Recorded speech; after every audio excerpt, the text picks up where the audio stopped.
Hi, it's Glenn Dietzel here, and I'm the editor-in-chief of Lifestyle Entrepreneur magazine, and it's my privilege today to interview in a very kind of a cutthroat way Chris Gibson. Chris is an international sensation, if you will, in the area of holistic health and lifestyle. He's also a best-selling author, and I'm really excited about the interview with you today, Chris. I'm excited to be here. So I've got my pen ready because writing is the doing part of thinking, and it always gives me an opportunity when I'm interviewing experts like yourself to take notes. So I want to talk about business momentum today, or as you put it, kind of this metaphor of setting oneself on fire. So what is your definition of business momentum? Well, business momentum is being able to take being on fire for what you're doing, for your customers, for your product, or whatever your business is about, and being able to give it trajectory, to be able to give it some power, some boost. And today more than ever, consumers, even business to business, is really consumer anymore. They want excellence and they want it with speed. If you can't give it to them, it's a competitive world market now. Someone else can. So there's this balance you have to strike between being sure that you can give quality, but there's a lot of speed involved, especially with all the technology we have now driving everything. What would you say, Chris, makes you uniquely qualified to talk about business momentum and helping entrepreneurs get on fire? I think the best way to answer that question is the fact that for the last 10 years I've been evolving with this particular type of business, where at least in my business it's gone from being kind of a in front of large groups of people on a stage business to more one-on-one, more close connection. And I've had to evolve with the technology in order to sustain the business because we had the recession come along, we've had the sluggishness in the different sectors of the economy, especially where discretionary income is involved in my business at least, is discretionary. You know, human potential improvement, holistic products, all of those things are gaining market share, but if you're an independent business person like I am and you've grown a business, then you have to really stay on top of the technological advances that have happened so you can be there, you can compete. So there's kind of a two pieces to that coin. There's the side that you can be there, but you have to be able to deliver. And I think I've had to do that. I've had to reinvent myself about 4 times. Almost like a pop star, you know, coming out with something new. You have to reinvent yourself a lot because everything's changing and still evolving. Chris, you've already kind of touched on this, but anything else you want to mention in terms of why is this so relevant in today's marketplace?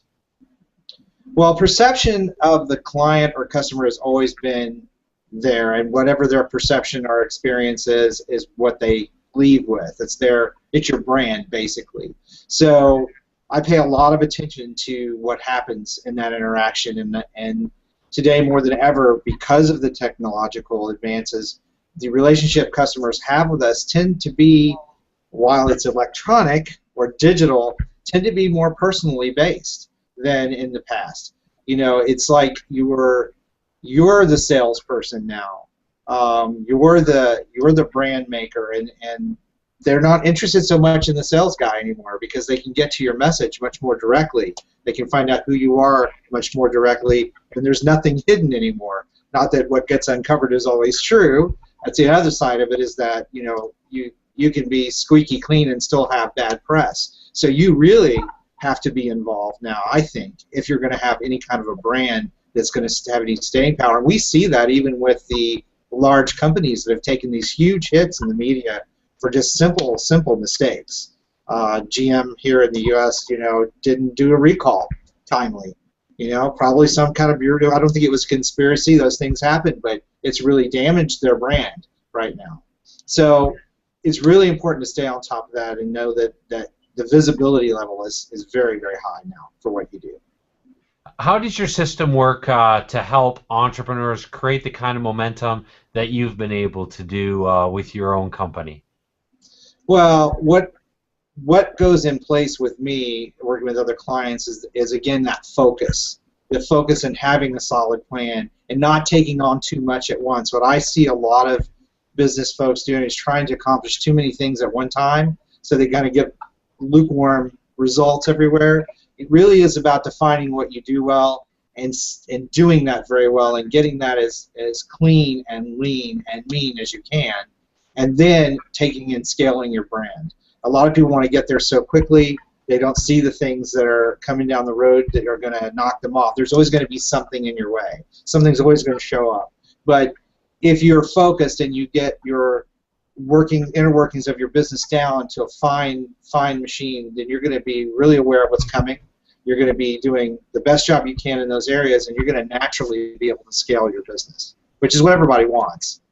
Yeah, absolutely. What do you think is or what do you see as the #1 mistake that entrepreneurs are making today to create the kind of on-fire momentum that that they're missing? The biggest thing that I see is they're not managing their business relationships in the way that they should. People tend to want to hang on to a business relationship even if it's bad, or creating some sort of dissension or slowness in their business dealings. And relationships are everything. Kind of going back to what I said on the brand side, you have to be able to know that some relationships you're going to outgrow, and you need to outgrow them, and you need to let those relationships go and not drag them kicking and screaming along. And I see that happen a lot, that people won't manage that. And they'll keep employees too long. They'll keep vendors too long. I learned all those same things. We made those same mistakes. You're not doing yourself, your customer, or that person or vendor a favor if you continue to drag them along when they're impeding your progress. So that's something I had to learn as a business person, that you may love somebody to death, you may love a vendor to death, but you may have outgrown. I just outgrew a lab and had to change. So they had been with us for almost 20 years. So it happens, and you have to be able and willing to make those type of decisions. What would you recommend as the first actionable step for those that are watching this interview right now? To list out all of the things that you're doing to make sure that they are in agreement with your vision, to make sure that they match it's almost like a belief system, to make sure that the things that you're doing and the progress and the programs that you have running are all in line with what your ultimate outcome is, whether that's to grow your business, reach more people, whatever that is. Because a lot of times what happens is we don't write things down, and we think we're doing things that are taking us in that direction, but by analyzing that and here's the goal that I want to reach, these things. Here on this side are the things that we're actually doing, and finding those things that may not fit or be time wasters and getting them out of there. So the first thing is to really understand where you want to go and make sure that the actions you're taking match that. Chris, I got one more question for you, and that's this. What's the one question that you wished somebody would ask you, specifically a business owner, an entrepreneur, that they haven't asked you before? What is that question, and what would your answer be?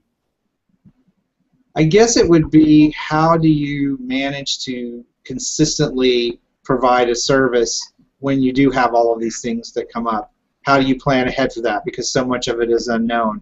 And I would answer that by saying, again, by having a well-defined idea of what you're doing, what you're about, which matches your passion, which looking at all of the things that you're doing to make sure that they're in alignment with that, then you don't run into those things as often. And when you do have something come up, you're better prepared to deal with them. So I don't often get asked that. I get asked how I got somewhere or how we got to this point, but you don't get asked, how do you prepare for that kind of growth? Great question. Chris Gibson, thank you so much for your time. Oh, great. Thank you for having me.